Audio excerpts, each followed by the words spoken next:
Everyone, welcome back to my channel. Hope करती हूँ आप सब ठीक होंगे, स्वस्थ होंगे, तंदुरुस्त होंगे। मैं भी ठीक हूँ, स्वस्थ हूँ, तंदुरुस्त हूँ। तो ये वीडियो स्टार्ट हो रहा है सुबह से। दिया बाती मैंने कर ली है, गर्म पानी भी पी लिया है, उसके बाद जो कपड़े हैं मशीन में वो भी डाल दिया है। तो बस इस तरीके से जो घर का छोटा मोटा काम करती हूँ तब तक 40 मिनट हो जाती है। जो मुझसे पहले से जुड़े हैं उससे पता है कि मैं 40 मिनट के बाद ही चाय नाश्ता करती हूँ। तब तक वही छोटा-मोटा जो कुछ काम होता है वो करती रहती हूँ। कभी-कभी छत पर वॉक करने चली जाती हूँ। आजकल जो मेरा योगा एक्सरसाइज़ है वो बिल्कुल भी ध्यान से नहीं हो रहा है, कभी-कभार हो रहा है, हफ्ते में आप समझ लो 1 बार ही हो रहा है। पहले मैं डेली करती थी तो मेरा वेट अच्छे से पूरा उतर गया था। आजकल फिर से जो बढ़ना स्टार्ट हो गया है तो फिर से मुझे ध्यान देना है। अब देखती हूँ कब से मैं कंटिन्यू कर पाती हूँ। तो आज नाश्ते में जो कल रात को हमने बाजरे की रोटी बनाई थी वही बच गई थी, तो बस उसको मैंने गरम कर लिया है। और वही आज नाश्ते में मैंने खाया है बाजरे की रोटी और चाय। खाने में बहुत ही टेस्टी लगता है, तो मेरा चाय नाश्ता है वो भी हो चुका है। तो चाय नाश्ता करने के बाद आ गई हूँ मेरे बेटे के कमरे में। सबसे पहले यहाँ पर डस्टिंग क्लीनिंग जो करनी है वो कर दूंगी। और मुझे जुकाम है, तो आप लोगों को मेरी आवाज़ पर से पता है चल ही रहा होगा, लेकिन क्या ही कर सकते हैं क्योंकि ठंडी मुझे बिल्कुल भी सूट नहीं करती है। मेरे दोनों नाक बंद ही हो जाते हैं। तो मैं कब तक वीडियो का वॉइस ओवर नहीं करूँगी क्योंकि पूरी ठंडी में मेरे साथ ऐसा ही होता है। तो इसीलिए थोड़ा-सा आप लोग एडजस्ट कर लेना, मेरी आवाज़ कुछ ऐसी आए तो। तो यहाँ पर जो बेड है उसको भी मैंने अच्छी तरीके से पूरा झाड़ दिया। आज मुझे बेडशीट यहाँ पर चेंज करनी थी, तो मैं 4-5 दिन में ऐसे चेंज कर ही देती हूँ। तो ये वाला बेड है अच्छे से मैंने झाड़ कर यहाँ पर ये वाली बेडशीट है वो बिछा दी है। और यहाँ पर जो छोटे-छोटे कुशन है वो भी इस तरीके से लगा दिए। तो पहले जो बाहर मेरा सोफ़ा है वहाँ पर ये सारे कुशन रहते थे, वहाँ पर मैंने नए खरीदे तो फिर मैंने इसको यहाँ पर रख दिया है। उसके बाद यहाँ पर जो सारी क्लीनिंग है, डस्टिंग है वो मुझे करनी। बहुत सारी चीज़ें ऐसी ही रह जाती है क्योंकि बच्चे हमारे जितना मैनेज नहीं करते। जो भी चीज़ हाथ में आती है ऐसे ही रख देता है। ये मेरे बेटे का रूम है तो ऐसे ही फैला पड़ा रहता है, मैं चाहे कितनी भी बार कर लूँ। उसका कबर्ड, यहाँ पर ड्रेसिंग टेबल, सारी चीज़ें ऐसे की ऐसे ही पड़ी रहती है। तो यहाँ पर बेड है उसको मैंने अच्छी तरीके से पूरा सेट कर दिया। इसके बाद यहाँ पर जो ड्रेसिंग टेबल है आप देख सकते हैं ऐसे ही सारी चीज़ें पड़ी, जैसे कि मैं बोल रही हूँ कि वो तैयार होकर ऐसे ही सारी चीज़ें छोड़ जाता है। कंघी हो गई, लोशन हो गई, परफ्यूम लगाता है तो वो भी ऐसे का ऐसे ही रह जाता है। इसीलिए सारी चीज़ें मुझे इस तरीके से रखनी पड़ती है। वैसे वो रख लेता है लेकिन कभी-कभार हफ्ते में 1 बार मैं अपने हाथ से करती हूँ तभी मुझे संतुष्टि मिलती है। तो यहाँ पर सारी चीज़ें इसको मैंने अच्छे से अरेंज कर दिया है, रख दिया है। इसके बाद यहाँ पर मिरर है उसको भी अच्छी तरीके से मैं क्लीन कर दूँगी, साफ कर दूँगी। तो ये वाला जो कमरा है मेरे बेटे का, इस रूम में धूल-मिट्टी बहुत ही कम आती है, आप देख सकते हैं क्योंकि कहीं पर से ये विंडो बाहर की तरफ नहीं है। जो विंडो है वो लिविंग रूम में ही पड़ती है, तो यहाँ पर बहुत ही धूल-मिट्टी नहीं आती है।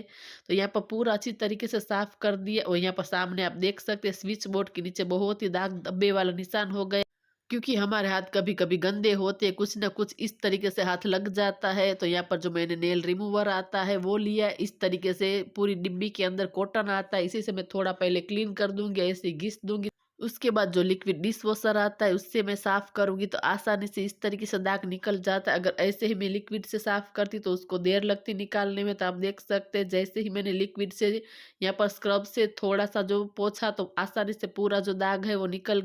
तो इसी तरह जो घर की क्लीनिंग करती हूँ तो एक ना एक काम मैं ऐसे निकालती रहती हूँ, एक्स्ट्रा काम, ताकि फिर हम पर काम का बर्डन भी ना हो। तो इस तरीके से टिप्स एंड ट्रिक के साथ छोटा मोटा काम करते हैं तो आसानी से पूरा क्लीन हो जाता है। तो वहाँ पर अच्छी तरीके से जो दाग है उसको मैंने साफ कर दिया। इसके बाद जो वॉशरूम के पास ये स्विच है वहाँ पर भी थोड़ा बहुत था तो उसको मैं अच्छी तरीके से साफ कर दूंगी, क्लीन कर दूंगी।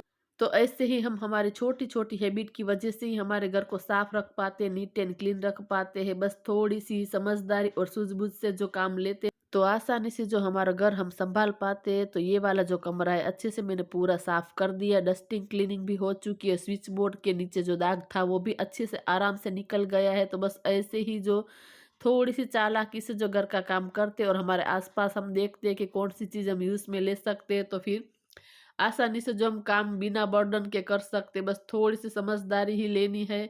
तो यहाँ पर ये वाला पूरा रूम ठीक हो चुका है। इसके बाद आ चुकी हूँ बेडरूम में। तो यहाँ पर जो बेडशीट है आज मैं निकाल दूँगी, कल मैंने नहीं निकाली थी कि क्योंकि बहुत ही सारे जो कपड़े थे तो फिर मैंने उसको रहने दिया।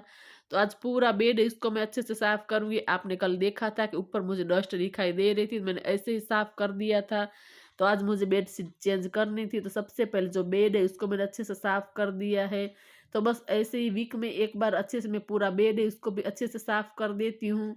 तो दूर से तो हमें ऐसा ही लगता है कि बिल्कुल भी इसके ऊपर डस्ट नहीं है, लेकिन पास जाकर देखते हैं तो पता चलता है कि बहुत ही सारी धूल मिट्टी इसके ऊपर भी आ जाती है। और मेरा बेड जो इस कलर का है तो इसके ऊपर बहुत आसानी से दिखाई देती है। पहले जो मेरा पुराना वाला बेड था तो बिल्कुल भी पता नहीं चलता था कि डस्ट नहीं दिखाई देती थी, लेकिन ये वाला जो बेड है इसके ऊपर आसानी से डस्ट दिखाई देती थी। इसको मुझे टाइम टू टाइम क्लीन करना ही पड़ता है, वरना फिर खराब लगता है अगर कोई देखता है घर आकर के पूरी धूल जम गई है। तो यहाँ पर बेडशीट है उसको भी मैंने चेंज कर दी। इसके बाद जो पिल्लो कवर है वो लगा दूँ। तो कपड़ों का जो एक लोड है वो मैंने लगा दिया। इसके बाद जो दूसरे कपड़े हैं वो डालना है, क्योंकि जो मैं बाहर गई थी तो फिर बहुत सारे कपड़े तो थोड़े थोड़े कर कर ही धुल रहे हैं। तो चलते हैं बाहर मशीन की तरफ। किसी ने मुझे कमेंट कर कर पूछा था कि आपका मशीन कौन सी कंपनी का है, तो IFB का है और इसके अंदर सारी सेटिंग दी हुई। तो आप पढ़ सकते हैं एक्सप्रेस, वुलन्स, बेबी वेयर, इस तरीके से बहुत सारी सेटिंग दी हुई। जिस तरीके से आपको कपड़े को वॉश करना है उसमें आप सेटिंग कर दे। तो मैं तो जो एक्सप्रेस वॉश है डेली इसी में यूज़ करती हूँ। और यहाँ पर जो बीच में आप देख सकते हैं चाइल्ड लॉक भी है। अगर आपके घर के अंदर छोटा बच्चा है तो इसको आप लॉक कर सकते हैं ताकि खुल न जाए। और मेरा वॉशिंग मशीन 7 kg का था। मुझे कमेंट था कि बताना कि आपका वॉशिंग मशीन कितने kg का है, और फ्रंट लोड का इस तरीके से खुलता है। और नीचे की तरफ आज मुझे पूरा साफ करना था, क्लीन करना था, तो मैंने सोचा कि वीडियो बना ही देती हूँ। और नीचे से ऐसे मैं इसको खोल देती हूँ, महीने में एक बार यहाँ पर पूरा अच्छे से क्लीन कर देती हूँ। इसको ऐसे खोलते जो भी मिट्टी कचरा वगैरह होता है यहाँ पर जमा हो जाता है, अच्छी तरीके से मैं उसको साफ कर दिया और यहाँ से फिर से फिट कर दिया है। और ये वाला ढक्कन है इसको मैं बंद कर दूंगी। और ऊपर की तरफ भी जो जहाँ हम लिक्विड डालते हैं, कोई पाउडर डालता है, तो ये भी पूरा अच्छे से निकल जाता है। उसको भी मैं टाइम टू टाइम क्लीन कर देती हूँ। तो महीने में एक बार अच्छी तरीके से मैं उसको पूरा डीप क्लीन कर ही देती हूँ। यहाँ पर छोटा सा एक स्विच है, उसको ऊपर की तरफ आपको पुश करना है तो ये पूरा अच्छे से बाहर निकल आता है। और यहाँ पर आप देख सकते हैं पूरी मिट्टी मिट्टी जो जम गई है, क्योंकि अभी मैं 7 दिन घर पर नहीं थी तो ये मशीन बिल्कुल भी साफ नहीं हुआ है। तो हफ्ते में एक बार मैं ऐसे बाहर से पूरा डीप क्लीन कर ही देती हूँ। और महीने में एक बार पूरी ये सारे जो इसके पार्ट्स है वो बाहर निकालती हूँ। तो आपको मैं दिखाती हूँ महीने के बाद मैं इसको सफाई करती हूँ तो कितना गंदा हो जाता है। तो इसको भी मैं बाहर की तरफ निकालूंगी। नीचे की तरफ आप देख सकते हैं कितना जो कचरा जम जाता है। अगर मशीन के अंदर ये सारी छोटी छोटी चीजें का ध्यान रखेंगे तो आपके कपड़े बहुत अच्छे धुलेंगे, मैले नहीं रहेंगे। तो ऐसे ही मैं इसको पूरा ना जो टूथ ब्रश है इसी की हेल्प से अंदर की तरफ पूरा क्लीन कर दूंगी, साफ कर दूंगी। तो बस ऐसे ही मैं टाइम टू टाइम जो इसको समय देती हूँ तो बिल्कुल जो मेरा वॉशिंग मशीन नया के नया जैसा ही रहता है। तो बस ऐसे थोड़ी थोड़ी समझदारी के साथ हम काम करते हैं तो फिर चीज़ें बिल्कुल भी खराब नहीं होती है ज़्यादा। और जो कपड़े हैं मशीन में वो भी अच्छे धुलते हैं, क्योंकि इसके अंदर जो मैल जम जाता है तो फिर अच्छे से पूरा काम नहीं करता है। तो यहाँ पर मैंने पूरा अच्छे से साफ कर दिया है, फिर से इसके अंदर लगा दिया है। तो इस तरीके से आप एक को बाहर निकाल कर भी आप साफ करना चाहते हैं तो कर सकते हैं। तो बस इसको मैंने बंद कर दिया है। तो पूरा मशीन है इसको मैंने अच्छे से पूरा साफ कर दिया है, क्लीन कर दिया। अब जो मुझे सिर्फ सूखे कपड़े से ही साफ करना है, लेकिन अभी भी मुझे एक लोड मशीन का लगाना है, इसीलिए मैं बाद में उसको अच्छे से साफ करूंगी। वैसे तो पूरा मैंने डीप क्लीन तो कर ही दिया है, अंदर की तरफ भी मैंने पूरा जो उसकी रबड़ है वहां पर साफ कर दिया है। तो बस इसको चालू करना बहुत ही आसान। तो डेली के जो मेरे कपड़े हैं वो एक्सप्रेस वॉश में ही धुलते। ऊपर का बटन दबाया और नीचे का स्टार्ट किया तो इसमें 15 मिनट लगा है, लेकिन आधा घंटा लग ही जाता है। और चालू करने के बाद इस तरीके से थोड़ा थोड़ा पानी आता है। पानी आता है थोड़ी देर के बाद ये ऐसे धीमे धीमे राउंड लेता है, फिर थोड़ा पानी आता है, फिर से राउंड लेता है। बस इस तरीके से जो मशीन चालू होता है मेरा। तो आई होप आपको आपके जो कमेंट का जवाब मिल गया होगा। मैं नाम भूल गई हूँ इसका, जिसका कमेंट था कि आपके मशीन का रिव्यू देना, आप किस तरीके से मशीन में कपड़े धोते हैं, कितने केजी का है। तो आज मैंने पूरा बता दिया है आपको। तो मुझे अच्छा लगता है आप लोग इस तरीके से कमेंट कर कर मुझे पूछते हो। तो आगे भी आप लोगों की कमेंट आएगी तो मैं पूरी कोशिश करूंगी आप लोगों को जवाब देने की। तो ये था आज का मेरा छोटा सा वीडियो। अगर वीडियो पसंद आया हो तो ज़रूर वीडियो को लाइक करें, शेयर करें। और मेरे चैनल पर पहली बार आए तो ज़रूर चैनल को सब्सक्राइब कर कर जाए और बाजू में दी गई बेल आइकन को दबा दे, ताकि जो भी मेरा नया वीडियो आए उसकी नोटिफिकेशन सबसे पहले मिले। मिलते हैं नए वीडियो में, तब तक के लिए बाय बाय।